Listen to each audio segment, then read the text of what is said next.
আর দিনু আর নাসিহা, দিন হলো কল্যাণ চাওয়া। ভালো করে শুনুন, দিন কি? মানুষের কল্যাণ চাওয়া। এক ছোট ভাই আমাকে প্রশ্ন করেছে যে শেখ, আল্লাহ বলছেন অমাল্লাম মেহকুম বিমা আনজালাল্লাহ ফাউলাইকুমুল কাফিরুন ফাসিকুন জালিমুন, এই আয়াত নিয়ে বহু আছেন আমার ভাই, তাই নয় কি?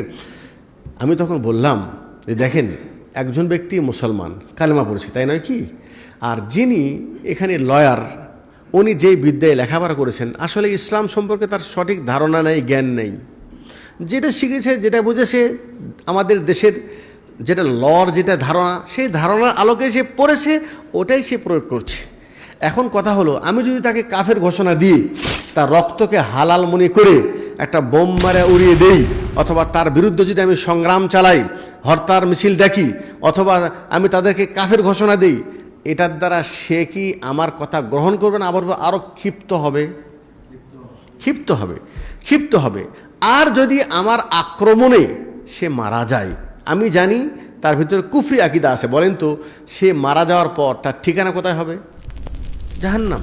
আর দিন ও আর নাসিহা, দিন হলেই তুমি সবসময় অন্যের কল্যাণ কামনা করবা। কি করবা? ওই বিচারক যদি আপনার বাপ হয়, ওই বিচারক যদি আপনার বড় ভাই হয়, তখন আপনি কতটা হিতাকাঙ্ক্ষী তার জন্য হবেন। অবশ্যই আপনি সেজদায় রত হয়ে তার জন্য দোয়া করবেন, আল্লাহ আমার ভাইকে হেদায়েত দাও, নাকি তাকে সঠিক বুঝ দাও। কি দোয়া করবেন না? আপনি তো চাচ্ছেন না বাপ জাহান্নামে চলে যাক। তাহলে আপনার আব্বার জন্য যেটা চাচ্ছেন, আপনার ভাইয়ের জন্য যেটা চাচ্ছেন, আপনার মুসলিম ভাই যে এখনও বেনামাজি, আপনার মুসলিম ভাই না জেনে মাজারে যাচ্ছে, শিরিক করতেছে, আপনার মুসলিম ভাই কালেমা পড়ে হজ করতে যায়, নামাজ পড়ে, তারপরেও সে বিচারক হয়েছে অথবা ওকালতি করতেছে, সে আল্লাহর হুকুম ছাড়া মানুষের হুকুম পরিচালনা করছে। আসলে প্রথমে তুমি আল্লাহর কাছে দোয়া করো, আল্লাহ তুমি মুসলিম ভাইদেরকে তাওহীদের জ্ঞান দাও। দোয়া করার কোনো সমস্যা আছে? আচ্ছা, আপনি কি বিশ্বাস করেন আল্লাহ চাইলে হেদায়েত দিতে পারে না? তার নসিবে হেদায়েত থাকলে ভালো, আর যদি না থাকে তো আমি তো ইচ্ছা করলেও তাকে জান্নাতে নিয়ে যেতে পারবো না। সেটা তার যেরকম ব্যাপার। আচ্ছা, দেশের যিনি প্রধানমন্ত্রী, তার জন্য আর নাসিহা, তার জন্য কি নাসিহা, কল্যাণ চাইতে হবে তার জন্য। জি, তার জন্য হেদায়েতের দোয়া করেন। তাকে আল্লাহ একটা মাসনা দিয়ে একটা জায়গায় তাকে আমাদের প্রতিনিধি বানাইছে। কি বানাইছে? প্রতিনিধি। জি, আমি যদি একটা জমি রেজিস্ট্রি করতে চাই, তখনও সরকারকে খাজনা দিতে হচ্ছে, সরকার আমাকে পারমিশন দিচ্ছে, তখন আমি জমির মালিক হচ্ছি। তাহলে আমার প্রতি এহসান কিন্তু তার আছে। আমি রাস্তায় হাঁটতেছি, রাস্তা কে বানিয়ে দিয়েছে? সরকার দিয়েছে। এই কারেন্ট কী ব্যবস্থা করে দিয়েছে? সরকার দিয়েছে।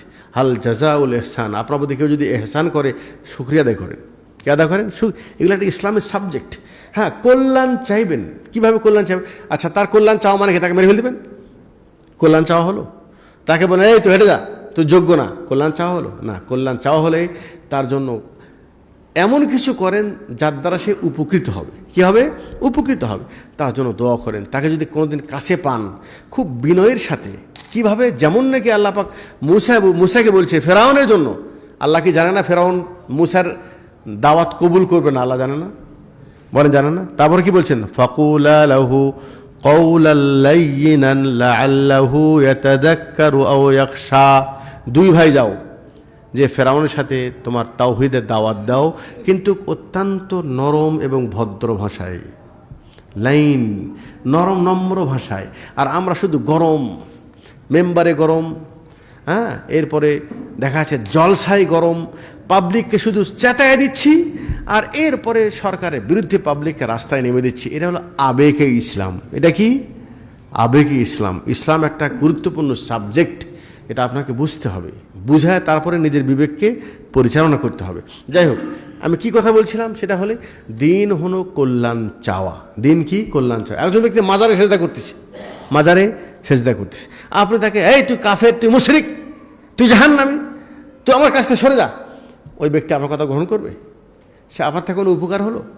আর যদি তাকে বলেন, কিভাবে বলবেন যে ভাই তুমি যে কবরে যে চাচ্ছ, তিনি আল্লাহ সৃষ্টি, আমরাও আল্লাহ সৃষ্টি, প্রত্যেক সালাতের মধ্যে তুমি কি বলছো? ইয়্যাকা না'বুদু ওয়া ইয়্যাকা নাস্তাইন। আল্লাহ, আমরা শুধু তোমারই ইবাদত করি আর তোমার কাছেই চাই।